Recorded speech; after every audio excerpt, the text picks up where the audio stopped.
Hi, I'm Debby Montgomery Johnson, founder of the nonprofit The Woman Behind the Smile, and your host of Stand Up and Speak Up, a show that is about each and every one of us.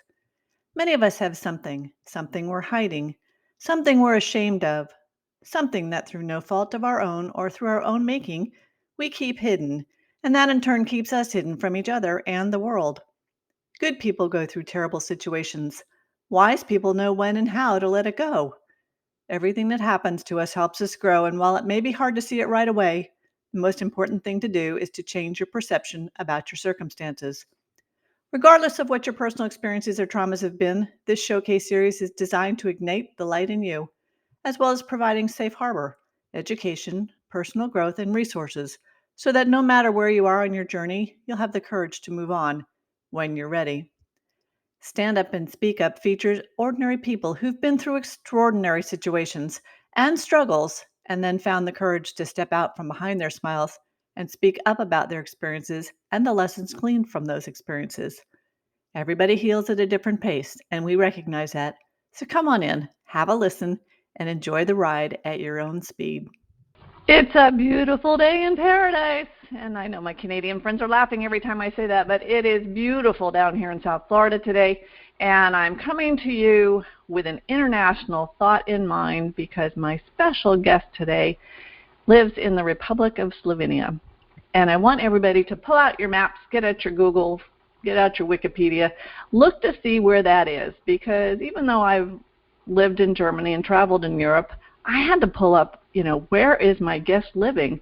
And we're going to have a little bit of geography today, a little bit of history, and a lot of bit of Miss Aleksandra Rehar. So, Alex, are you here? Yes, I am. So, hello to everyone who are listening this show, yes. I'm so glad you're here. And folks, to explain it, most of my guests I've not met in person, and Alex is one of those that I have not, but she is a friend of mine. When I interviewed Sammy Blindell, we were doing something together, and Alex was is in one of her groups overseas, and I think has done a book with her. So I was introduced through Sammy, and that's always fun to work with people that you know, like, and trust. So, Alex, I'm so glad that Sammy got us together and that you wanted to go international, because this is one of the first international conferences or opportunities you've had recently. So thank you so much for being my special guest. Yeah, thank you too for inviting me. And I'm really grateful to Sammy. So she's having really great connections, and she's really a great person also. She certainly is. We've known each other for a few years and have had some really fun conversations. So I always like to find out where my guests are from and their background, a little bit about their families. So first off, could you tell me a little bit about the Republic of Slovenia so that my guests can kind of get an idea of where you grew up? So when I was born, actually, we have a country which is also known in the worldwide is Yugoslavia. So when Slovenia decided to divide from this country, actually we are the northern country from this Yugoslavia, and this happened in 1991. I was a little girl and 7 years old, I guess. Yes, it was something like 6-7 years old, and I really couldn't remember everything what happened, but it was horrific thing to saw these things in Bosnia and the other countries, but also I'm lucky person to be in country which was not involved in war, I think, for so long time. Yeah, so I don't have trauma from this period of time. Yes.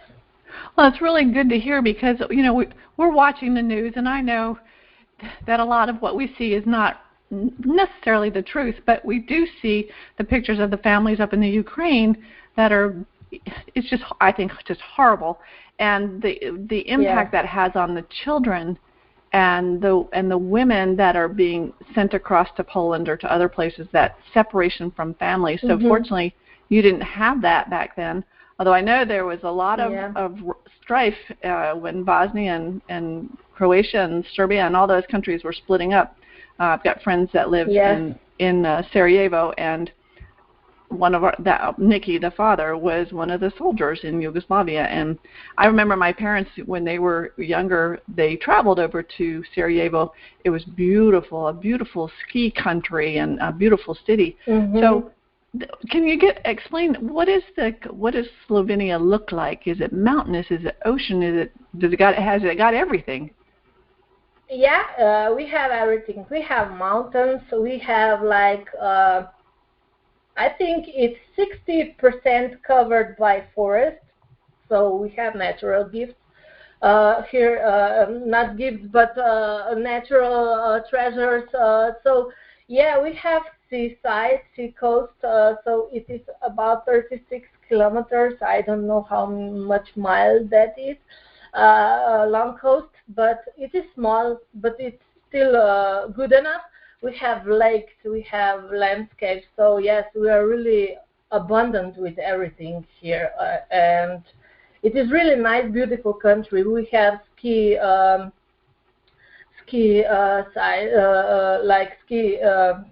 for ski things to do, and boarding, and kiting, also surfing. Yes. Well, it's beautiful, and a lot of activities here to do. Yeah. When you grew up, were you active in sports, or what did you like to do as a child? Well, I really experimented with sports, so I changed it a lot. So I was doing as a kid as a gymnastic and basketball, and also I was training with.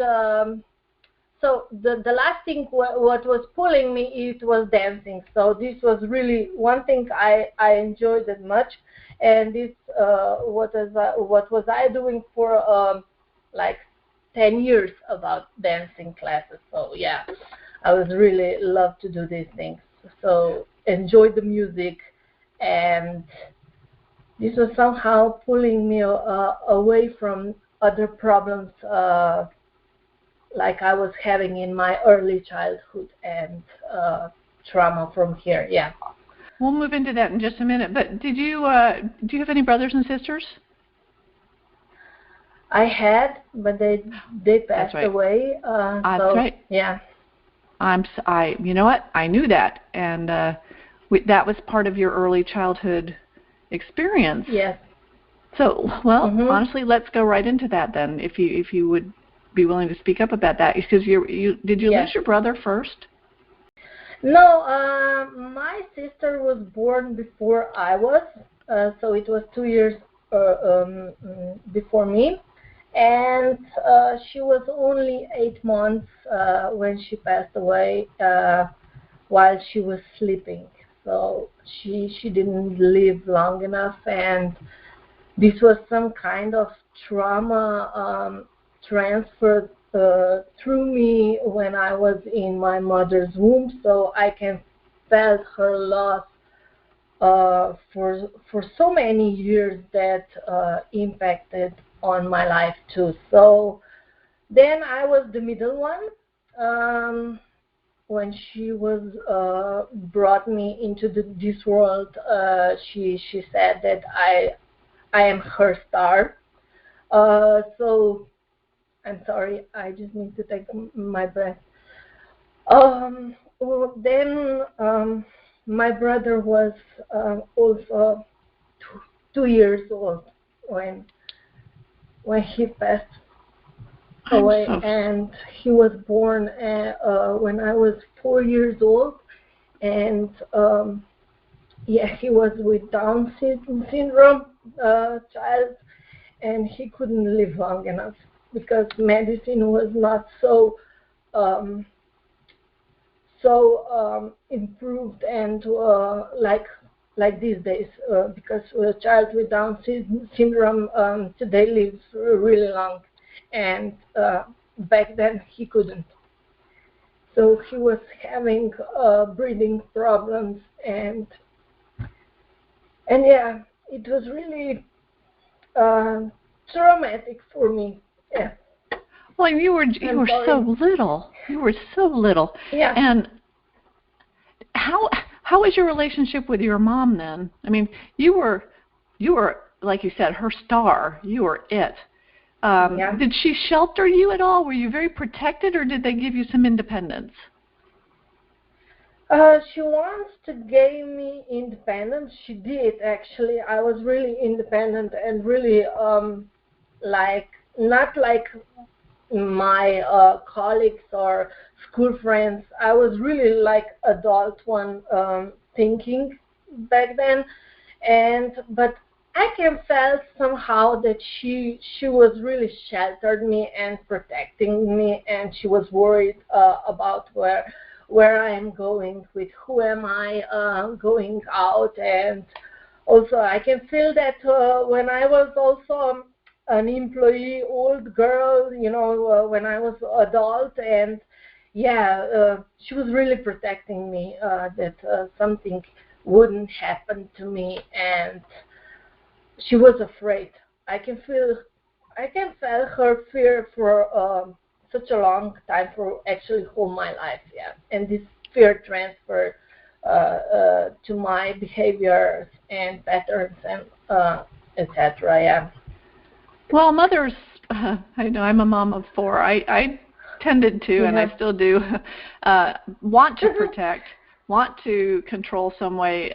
I've learned that can't do that, and it usually leads to a little bit of rebellion, but still love, and we do it out of genuine concern, and that's it, genuine concern. But it doesn't always work. But I'm at a loss for words. I'm so sorry. But so loss really was very prevalent in your young life. Did you have grandmother? I think of the European family as being pretty. Well, did you have grandparents or friends nearby? Yeah, I have, but they were 100 kilometers away because they lived in Serbia.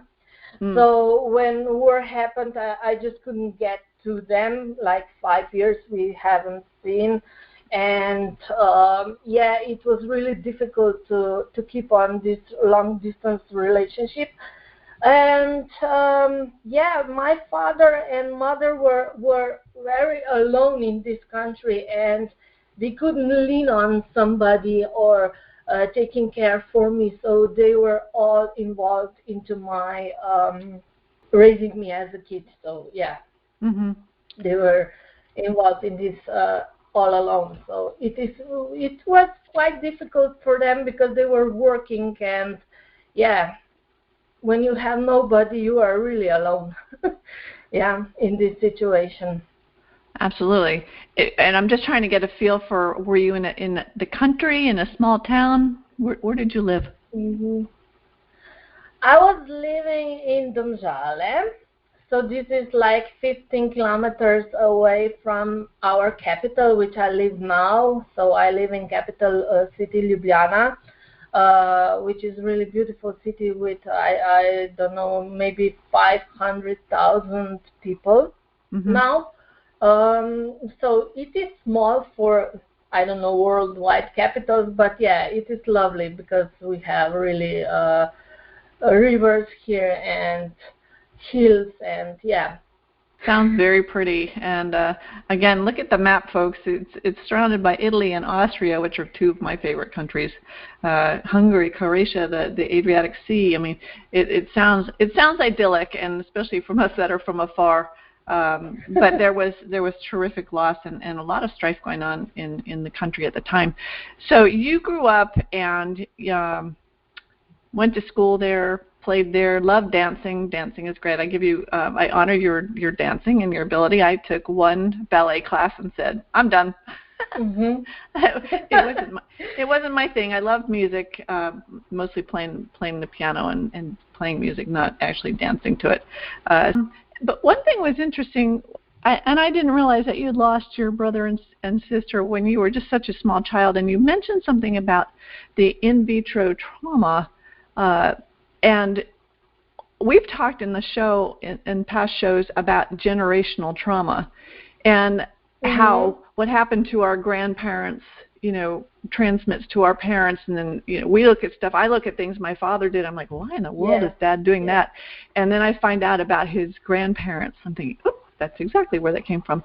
But, I hadn't heard much about the babies, the in vitro babies, absorbing some of the trauma that their mothers are going through. And that's interesting, and I'm sure you've done work on that.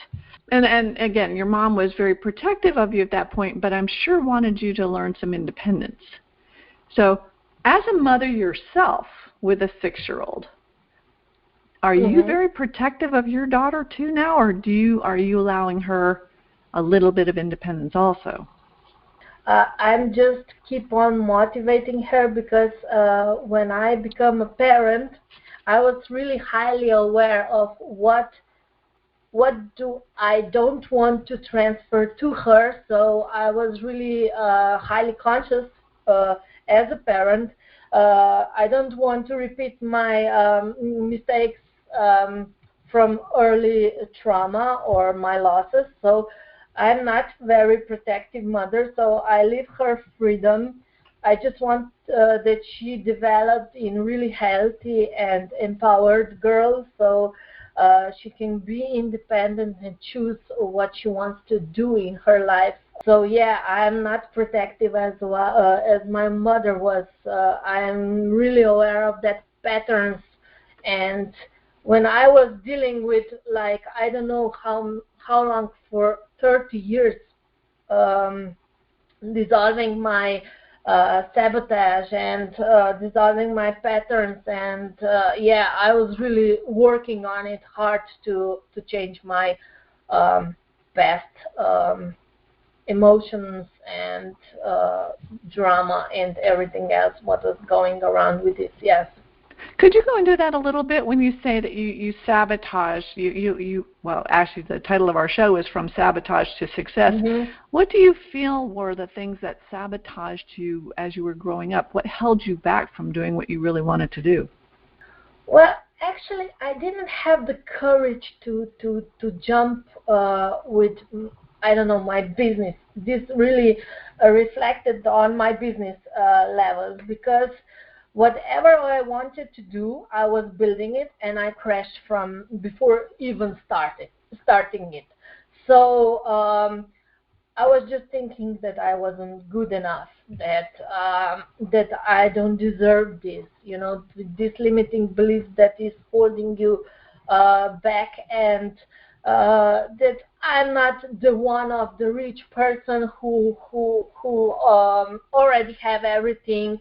Who am I to do this?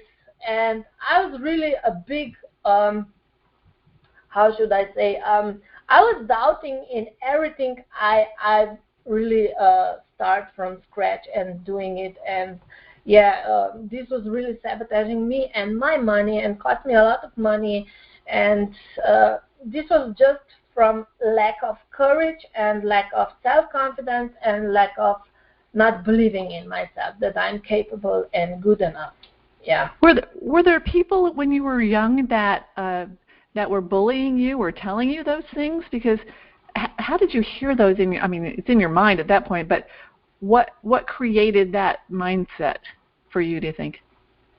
I think that the one pattern I picked up was really from my father figure, because when I was growing with him, he was constantly here but disconnected from me. So I was constant feeling that I don't deserve his attention, that I'm not his girl, so that I don't belong in this planet. So I was really having these thoughts back then when I was a little girl, because he was not present in the moment with me when and he was constantly, I don't know, looking at TV and reading those papers, news and newspapers, and he was really not present with me when I was needing him to be as a support, to be as a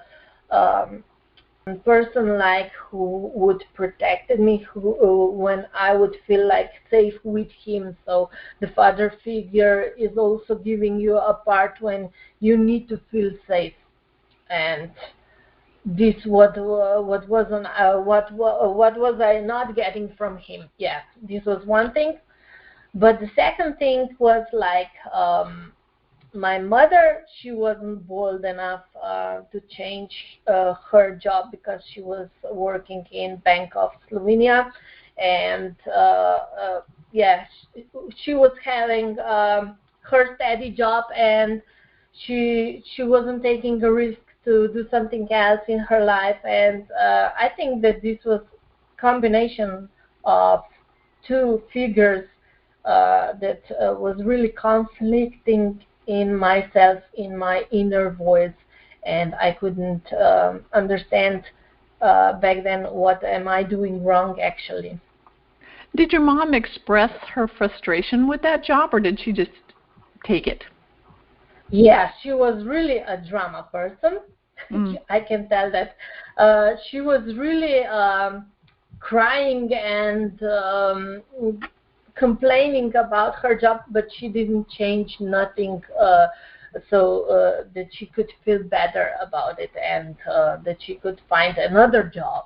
And yeah, she was in constant worry because she was having me. How would she survive if she changes that job, and she couldn't take care for us?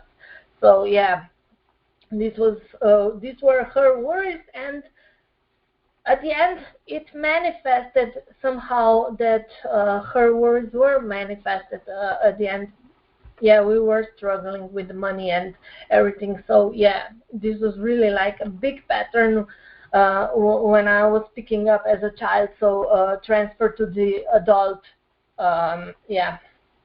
And so loss kept on. Then you ended up losing your mom in 2006, I believe. And where did that put you? Because I read and listened to something about where you said that you kept doing it alone. You felt like you were alone, and you wanted, what happened after your mom died? Because you could have just given up then too, but you didn't. Yeah, I could. Before she died, I was having a really car crash accident when I was rushing on my job. So I think I was having this experience of ND for a second outside of my body, and I knew that something would happen. So I can feel that some big changes are happening. So 2 months later, she really got ill, and she was really struggling with her illness for a half year. And when I lost her, it was really big loss for me, because this was the only rock, I should say, for me, when I could trust to her, and I really she was really guiding me somehow. And when I lost her, I really felt that I am alone. I don't have a guide here to guide me through my life. So I was just starting to live. And when you ask your mother, is that thing that I'm doing right to do, and she answered me, you should reconsider, or some advice she would give me, I miss that a lot. So this is the reason why I felt so alone in this situation. So I was having an apartment which I would need to pay a rent, and I was having a steady job. So this was really a game changer for me, because suddenly somehow I need to resolve those problems. What was she having on, and her burden to take, and yeah, it was a lot to take for me. So this was really a period of time when I was having a big transformation in my life. Yeah.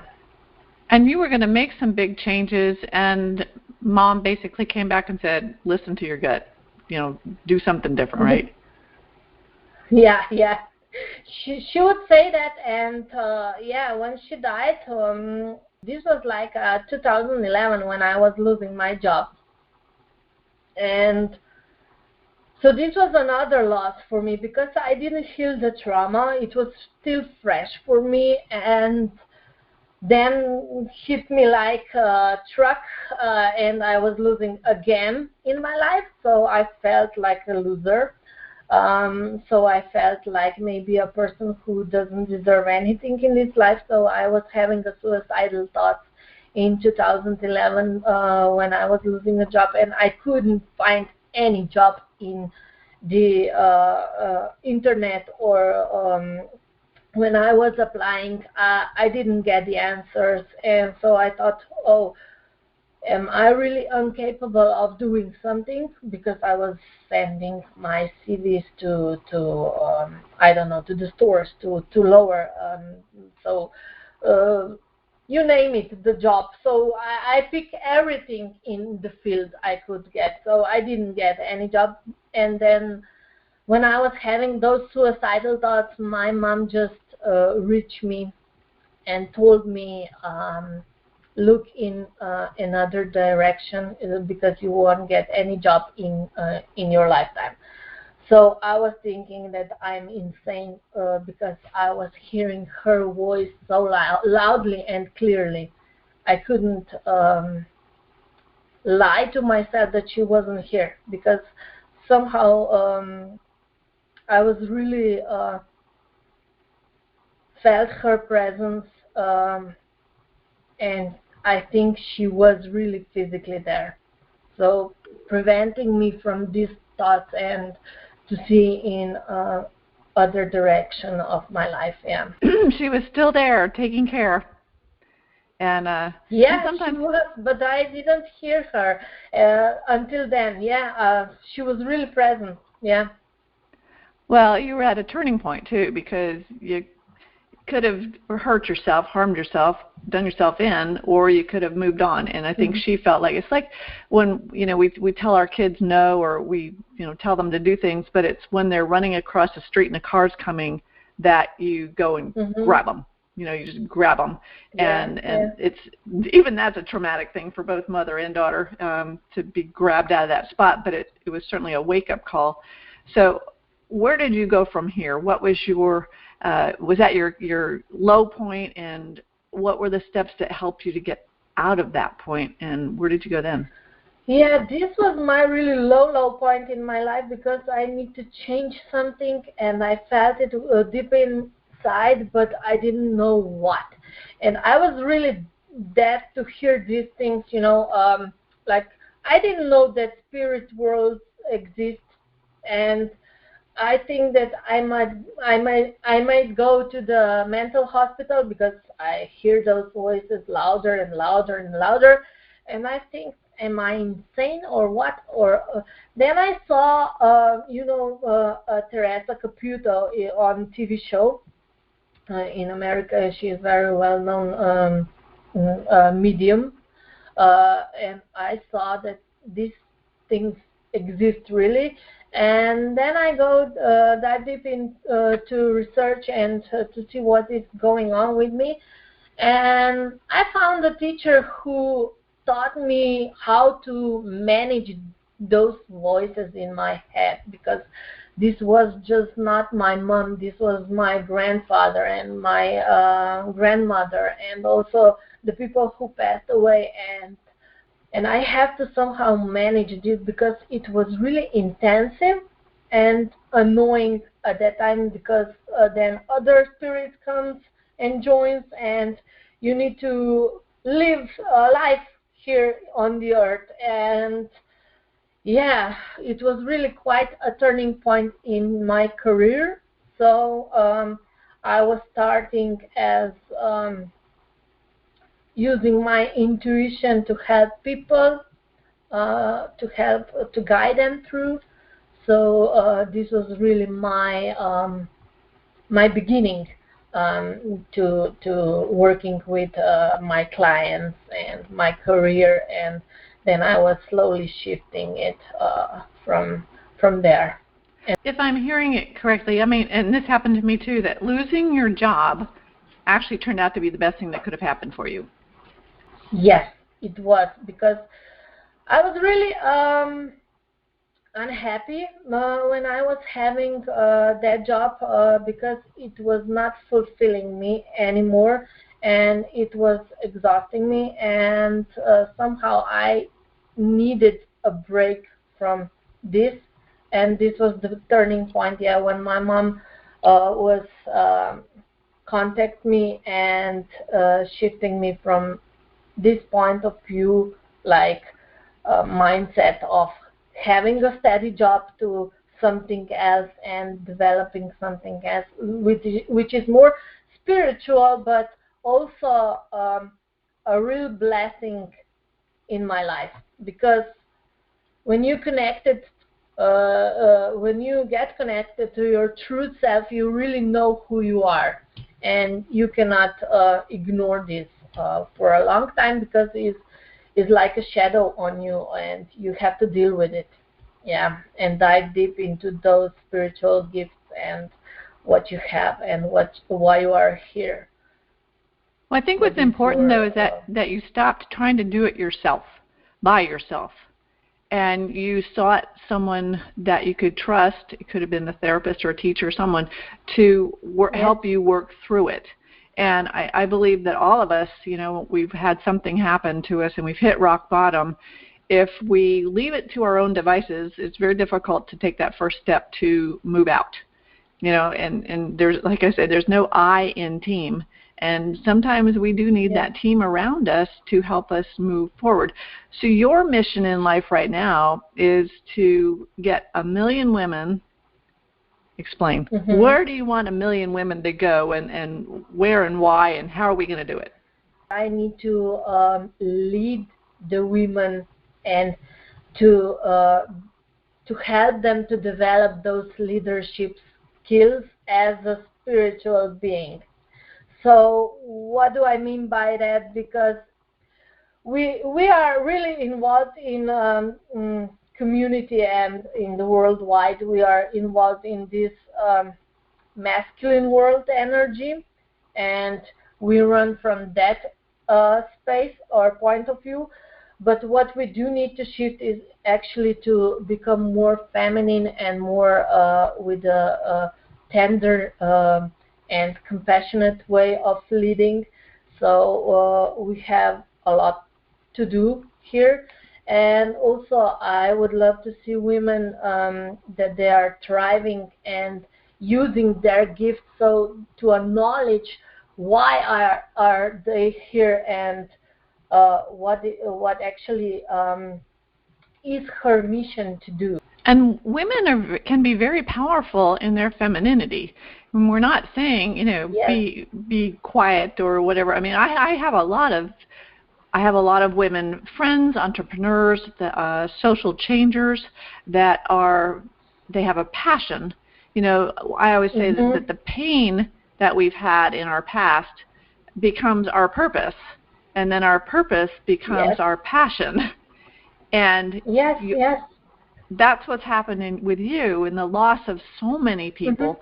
But it's interesting that the compassion that you have and the folks that you've lost, I believe too, in families are forever, but the folks on the other side that are coming back to help you now, saying, your mom is telling you do this, or your grandparents, whatever. I think we're all in it together, and a lot of folks say that's woo-woo, but I truly believe that's not, that we are all here together in different places, and on the other side of the veil for many of them. But when my husband passed away, it was actually 12 years ago tomorrow, there were times when I felt alone, but then I would say, I'd get angry as I was swimming and saying, okay, so where's the password for this? Or how do I do this? And this was your company. You've got to help me, guide me through this. And I would get the inspiration that I knew was from him.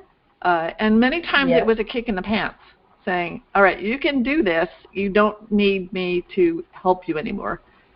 Be strong and believe in yourself. And that, I believe that's what you did. You started to believe in yourself and started to speak up And so how are you helping women now? Yeah, I'm developing a quantum business leaders program.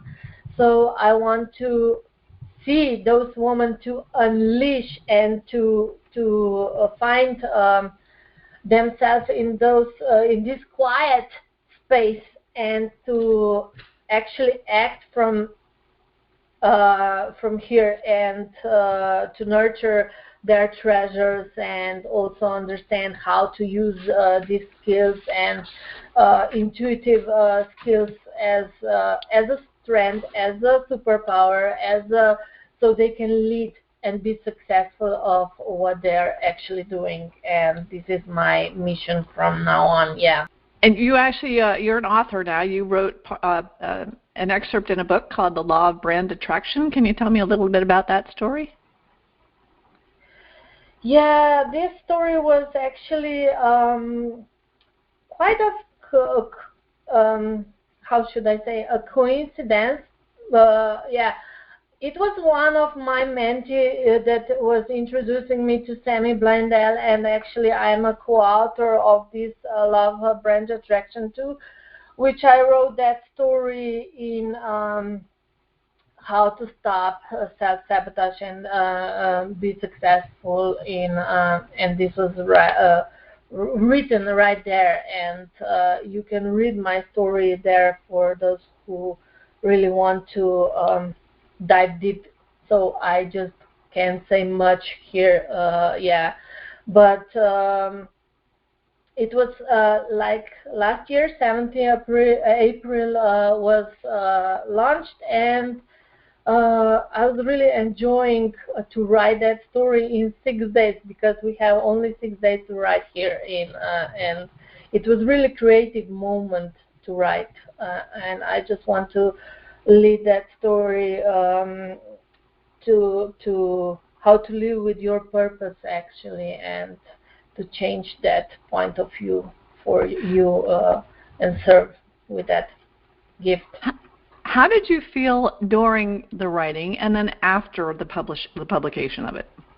When I was writing, I was really nervous, because this was my first writing in the book. So I was saying myself, oh my gosh, how should I write these things in 6 days? So it was really short term to write, and then I was just leaving to universe, and I just say to myself, what is need to be written, it will be.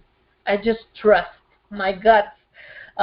So the proper words downloaded, and yeah, I was just writing it, and I was happy when I was launched it, and I was really proud of myself that I did something in my life and leave a legacy, and yes, this was my happy moment in my life. Well, I congratulate you on that, because there is something frightening. There's something very frightening about getting your story out to the world, but something very empowering once you've done it. And I felt that way when my book came out too, because then what I found is that the story doesn't define you.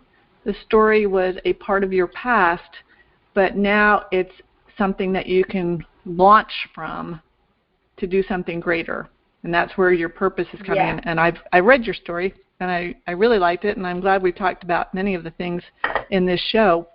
I did read in your story where you said that it all starts with uncovering the inner diamond within you. Yeah. And do we all have an inner diamond? Yes, we do. We all have our gems inside us. We all are special within, and I believe that we can all shine like a star, like a bright star.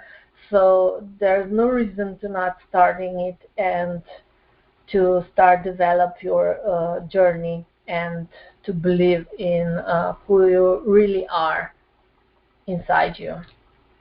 When you also said that your intuition will always lead you to the right people.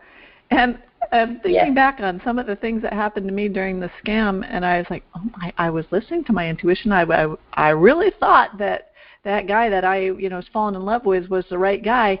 And I prayed about it, and I really felt like it was the right thing. And when it all came crashing down and burning, I'm really questioning, what in the world was I listening to? What was I thinking? And when you're in the middle of it, you really question, you doubt, you're like, oh, that was so silly, so stupid, so whatever. And then now looking back 10 years later thinking, wow, that was probably one of the better things that could have happened to me because of what is happening now. And same thing with you. Like the best things come out of the worst things. People are afraid to lose. They cling on their past, and they're in just their comfort zone. So the fear is really common here, and your doubts. And that is so true too. That if you just leave you can't do without fear. I've been reading a great book called Feel the Fear and Do It Anyway by Susan Jeffers. Yes. And I listen to it, I read it, I get so excited about it because there's so many great things in about we don't want fear to be gone because fear is what moves us. Fear is around us, but it's when you can walk through it or run through it or jump through it, whatever you want to do with it, and you look back and say, well, that wasn't so hard, and boy, that was exciting. And I remember a couple of years ago when Sammy and I first met, we were at Awakening Giants in San Diego, and I was on a confidence course and went up to the top of a 30-foot pole and then jumped from that pole over to a trapeze and caught that trapeze. And it was probably 6 or 7 feet away, and I closed my eyes and I just said, just jump.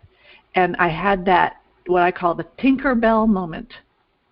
And I'm thinking, this is the greatest thing that ever happened to me. And honestly, I can feel it today. I can feel that, my feet just flying in the air and just kicking and saying, oh my gosh, that was so exciting. I didn't think about fear at that point. It was just cool. And everybody was cheering, and I was cheering from the inside out. And I could have been just crippled by fear when I stood up on top of that pole and looked down. Because I'm like, I don't want to be up here. It's it's like when I was standing in an airplane getting ready to go skydiving with my daughter. I put my foot out. I'm like, don't look down, just jump. And that's what we need to do to be successful, is just jump through the fear. And like Susan says, feel the fear and do it anyway. And in spite of loss, you've had so many losses in your life, but I'm looking at your picture right now with your beautiful smile, and I can feel the strength that comes from within you. Because you did find that you uncovered that diamond, and you could have been held in the victim or doubt space, and you chose not to. So, Alex, thank you so much. People can get a hold of you at quantumbusinessleaders@gmail.com. The book, again, was, go ahead, the name of the book that you're the author or co-author in? Law of the Brand Attraction 2, written by 26 co-authors, and also forward by Dr. John DeMartini. Well, perfect. Well, we do encourage folks to write, to get their stories out, to stand up and speak up about those stories, because it's important. It makes you strong from the inside out. So, Alex, again, thank you so much for being my very special guest coming to us from Slovenia. Again, folks, look up Slovenia. It's a beautiful little country in Central Europe. Beautiful people, beautiful mountains and sea, and just great history, and some great people that are living there. And I'm so excited that we've been able to connect, Alex. And you're one of my, you are my very first guest from Slovenia. So thank you for kicking off my new season. I have a season 3 of Stand Up and Speak Up is starting up, and this is a great way to end season 2. So thank you so much for being my guest today. Thank you for listening to Stand Up and Speak Up. We are dedicated to encouraging you to remove the mask of embarrassment and to being your best self. If you are the victim of a scam or cybercrime, please visit againstscams.org for assistance and guidance about options and recovery. SCARS, the Society of Citizens Against Relationship Scams, is an incorporated nonprofit crime victims assistance organization based in Miami, Florida, supporting scam victims worldwide. If you can, make a small donation to help victims around the world receive the help they need. This episode has been sponsored by BenfoComplete.com, a vitamin supplement company that supports happy and healthy hands and feet for those with neuropathy. If you or anyone you know struggles with the pins and needles or numbness in their hands and feet, Check out our benfotiamine products at benfocomplete.com. Use the special code STANDUP for a 5% discount on your purchase. Again, thank you for being with us today. Go to my website, The Woman Behind the Smile, for additional resources and information. Subscribe to my YouTube channel and enjoy the replays. My books are all available on Amazon.com and Audible, and I encourage you to join us again. Have a great day.